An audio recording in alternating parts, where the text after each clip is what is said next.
자, 여러분 안녕하세요. 오늘은 정통국어 0701 4강 저녁에 김광석 시인의 시인데 요거 선생님과 함께 해설해보고 문제 풀어보는 시간 가져볼까 해요.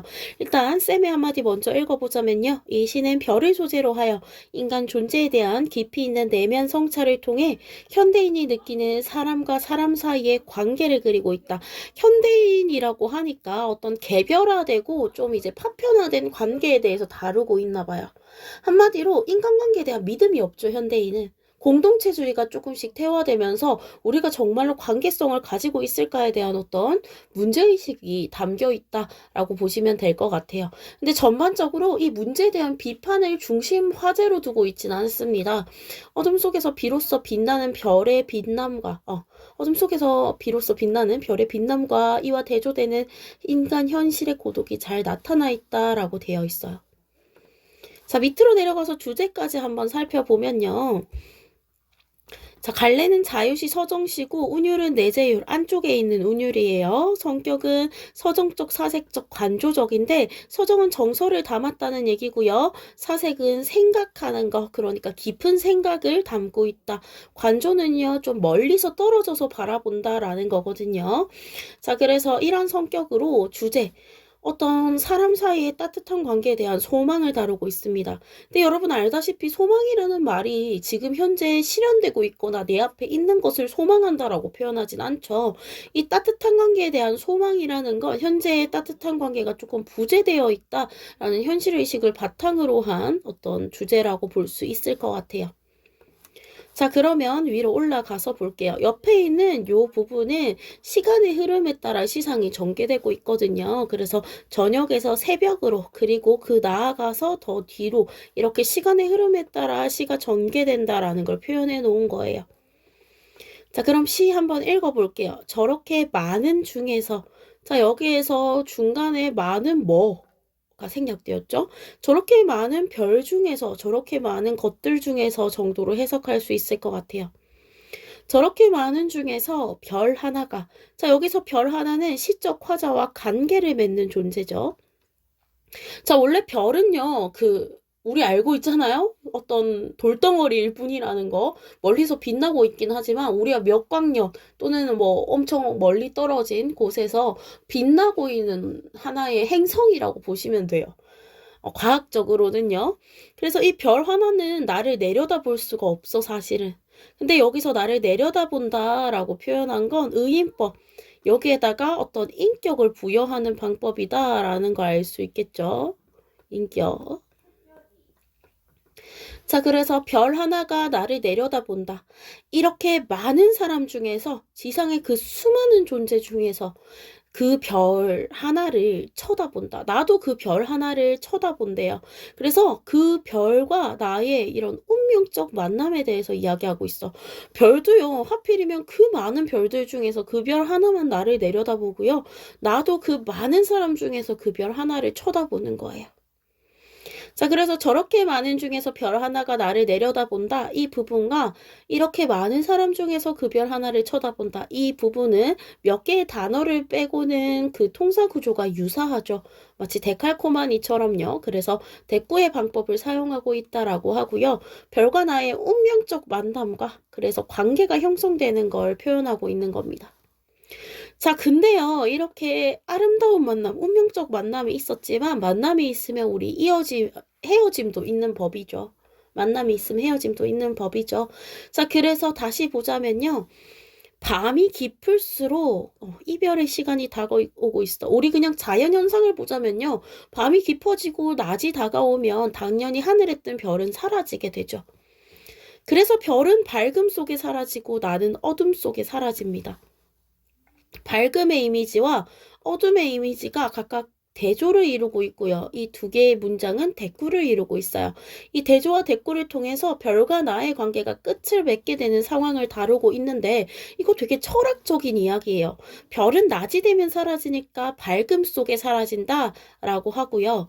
나는요. 어떻게 보면 흙으로 돌아가는 존재죠. 인간은 모두. 그래서 어둠 속에 사라진다라고 하는 건 인간은 죽음을 필연적으로 겪을 수밖에 없다라는 뜻이에요. 그래서 우리 둘은 결국은 이 관계를 끝맺게 될 건데 라는 이야기를 하고 있습니다. 새벽이 옴으로써.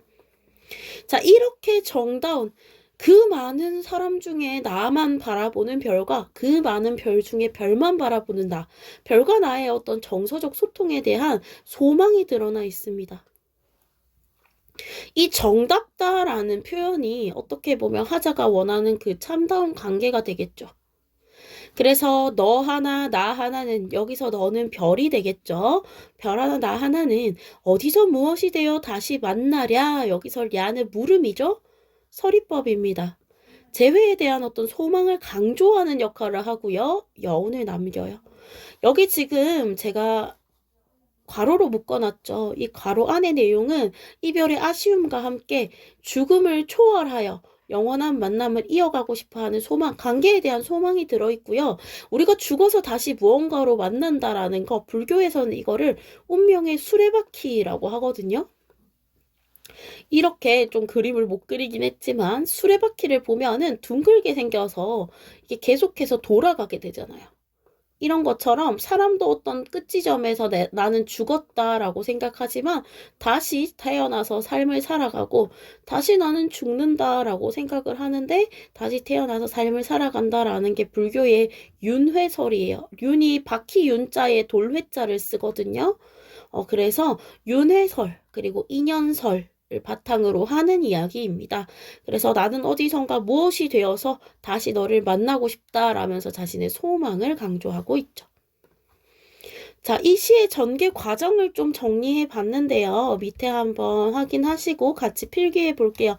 자, 이 시의 전개 과정은 저녁에서 새벽으로 그리고 그 이외에 이제 어떤 내세 아니면은 다시 태어나서 아니면은 살아가다 보면 뭐 이런 날들을 기약하는 건데요. 저녁에서 새벽으로 그 다음 날 이렇게 계속 이어지죠. 별과 나의 만남을 다루고 있고요. 운명적 만남이었어요. 그러다가 별과 나의 이별을 다룹니다. 그리고 나서 우리는 언젠가 어디서든 다시 만날 거다 라면서 재회의 기대까지 드러내고 있죠. 맨 처음에 별과 나의 만남 그리고 아침이 돼서 별이 사라지는 모습은 경치에 대한 이야기예요. 그래서 성경 맨 처음에 먼저 선자를 써서 먼저 경치에 대해서 다루고 다시 만나기를 바란다라는 나의 정서에 대해서 이야기하는 후정.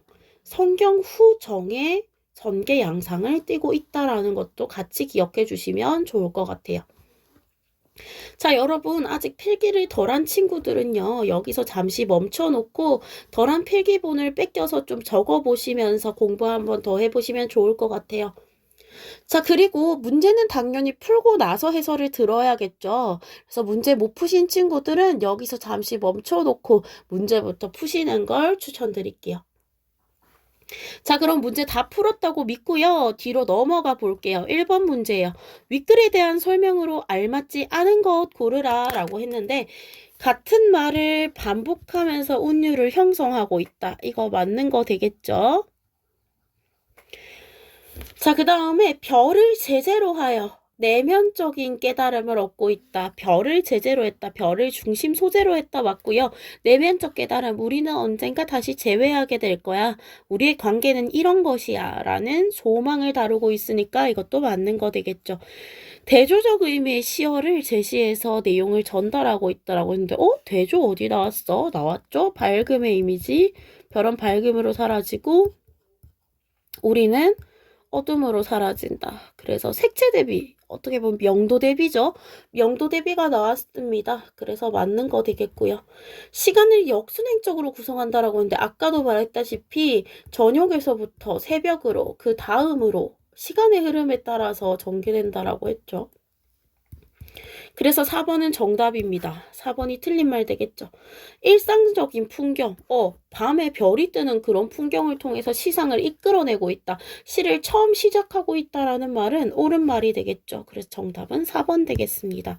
자, 2번으로 넘어가 보시면요. 윗글의 제목에 나타난 저녁의 의미로 가장 알맞은 거. 자, 저녁은요, 어떻게 보면 별과 내가 만나는 시간이죠. 별과 나가 만남으로써 뭐에 대한 깨달음을 얻어? 어떤 관계에 대한 깨달음을 얻죠. 그렇기 때문에 지나간 날들에 대해 생각해보는 시간 아니고요. 하루 일 되돌아보는 시간 아니겠죠. 우리가 요한한 존재라는 걸 깨닫게 되는 어떤 반성의 시간이라고 보기 어렵습니다. 어려움과 고난을 이겨내기 위해 마음을 다지는 결이 없었죠. 인간관계에 대한 어떤 성찰이 이루어진다라는 게 가장 적절합니다. 정답 5번 되겠죠. 자, 3번으로 넘어가서요. 윗글에 등장하는 별과 나의 관계에 대한 설명으로 적절하지 않은 거 고르라고 했는데요. 별과 나는 친밀한 관계가 맞겠죠. 정다운 관계라고 표현했어요.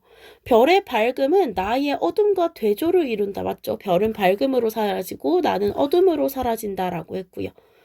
별과 나는 일시적으로 이별을 해야 한다. 그치만 우리는 어디선가 다시 만나랴라고 이야기했었죠. 일시적 이별, 맞는 말 되겠습니다. 별과 나는 다시 만날 것을 소망한다. 맞죠? 자, 별과 나는 어둠 속에 사라지는 공동운명체. 별은 어디서 사라진다고 했어? 별은 밝음으로 사라진다고 했기 때문에 공동운명체다라는 말은 조금 틀린 것 같습니다. 정답 5번 되겠죠?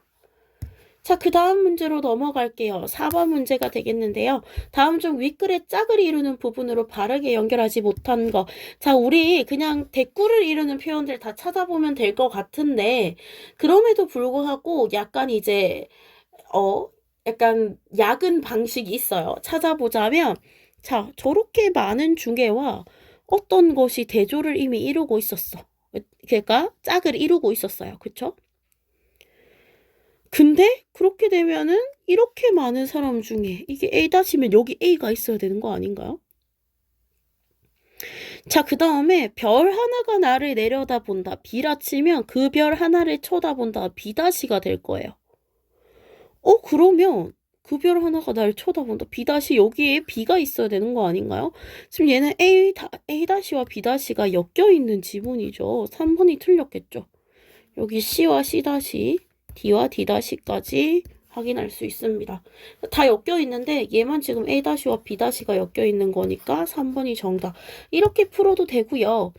이렇게 많은 사람들 중에서 저렇게 많은 중에서와 대꾸 표현을 이룬다라고 볼 수 있고요.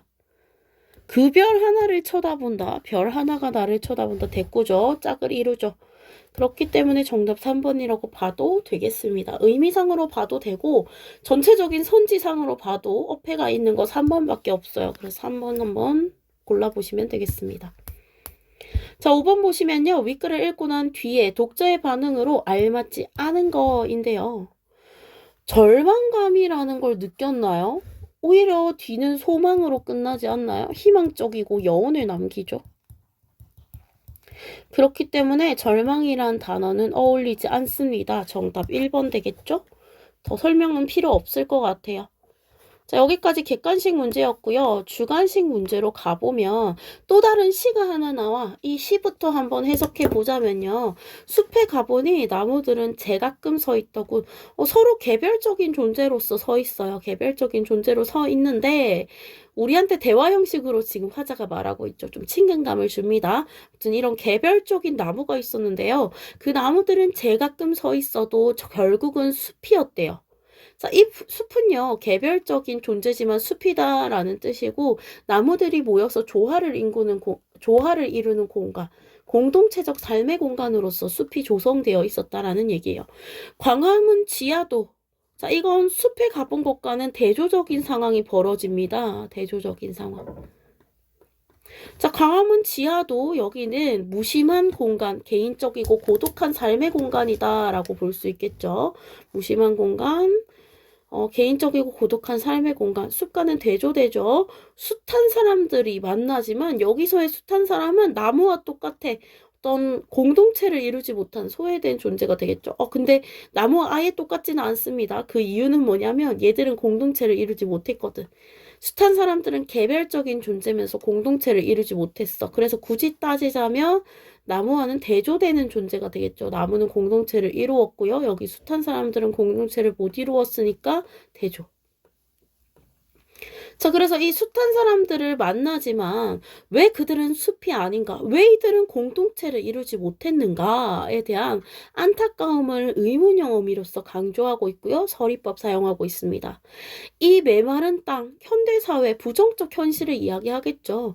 이 메마른 땅을 외롭게 지나치며 낯선 그대와 만날 때, 정서적 교류가 없는 고독한 현대인들이 서로 만날 때 개별적 존재인 그대와 나는 왜 숲이 아닌가 라면서 물음을 던지고 있습니다. 전체적인 내용을 다시 해석해 보자면 나무들은 개별적인 존재로서 있을 때 숲을 이루고 있는데 결국은 인간들은 왜 낯선 그대들을 만날 때 공동체를 이루지 못하는가, 왜 소외되어 있는가에 대한 현실인식을 다루고 있습니다. 윗글의 화자와 보기의 시에서 밑줄 친 부분의 대상. 밑줄 친 부분의 대상은 어디 있냐면 숱한 사람들이었어요. 숱한 사람, 숱한 사람. 이 가제는 현실인식의 차이가 무엇인지 서술하라라고 했는데요. 저녁의 화자는 인간은 홀로 존재하는 것이 아니며 윤회사상에 의해서 서로 언제든지 다시 만날 수 있기에 희망을 좀 품고 있다라고 볼 수 있는데요. 보기 시의 밑줄 친 부분은 군중 속에서 외로움을 느끼고 있는 현대인들을 의미합니다. 숱한 사람들. 그렇기 때문에 정서적 교류가 없는 현대사회 속에서 타인에게 관심을 가지고 있지 않다는 거 알 수 있어요. 저녁에는 남에게 관심이 있고 그 관심을 통해서 우리는 언젠가 다시 만날 수 있을 거야라는 소망적인 이야기를 하는 반면에 이 시에서는요, 군종 속의 고독을 다루고 있으면서 현대사회 속의 타인에 대한 무관심을 다루고 있습니다. 좀 더 절망적이라고 하면 위의 시가 좀 더 절망적이겠죠? 현대사회는 어차피 서로 개별주의 사회라서 조금 부정적이긴 한데요. 저녁에 같은 경우는 그런 사람들도 결국은 인연을 맺을 거다라는 어떤 희망을 보여주고 있는 반면에 이 시에서는 각자 왜 공동체를 이루지 못할까에 대한 의문만 남김으로써 희망적이다라고 보기는 조금 어려울 것 같습니다. 자, 이런 차이가 있고요. 자, 그 다음에 마지막 행을 의문형으로 끝냄으로써 나타내는 효과는 아까 말했다시피 여운을 남기고 소망을 드러냅니다. 두 가지 효과 잘 적어주셨으면 됩니다. 자, 그 다음에 3번 문제로 가보면요. 윗글의 시상전개 방식 구체적으로 서술하라. 전체적으로 성경 후정의 구조로 되어 있다라고 아까 말했죠. 여기에 대해서 잘 설명해 주시면 될 것 같고요. 그 다음에 4번 문제 윗글의 화자가 소망하는 나와 별의 관계를 표현하고 있는 시어 정다운이 되겠죠? 자, 그래서 서술형 문제 다 적지 못한 친구는 여기서 잠시 멈춰두고요. 서술형 문제 답을 좀 한번 적어보면서 공부해 보시면 될 것 같고요. 뒤에 있는 이 부분도 마찬가지. 시도 해설 덜 하신 분들은 시의 해설본 잠시 멈춰놓고 여기서 한번 필기해 주시고요. 그리고 밑에 있는 답, 2번의 답도 한번 확인해 주세요. 객관식 문제 새로 불러드리자면요. 객관식 문제 1번의 정답 4번, 2번에 5번, 3번에 5번. 4번에 3번이고요. 5번에 1번이었습니다, 여러분. 자, 여기까지 이번 강의도 마무리하고요. 다음 영상에서 또 만나도록 해요, 여러분. 안녕.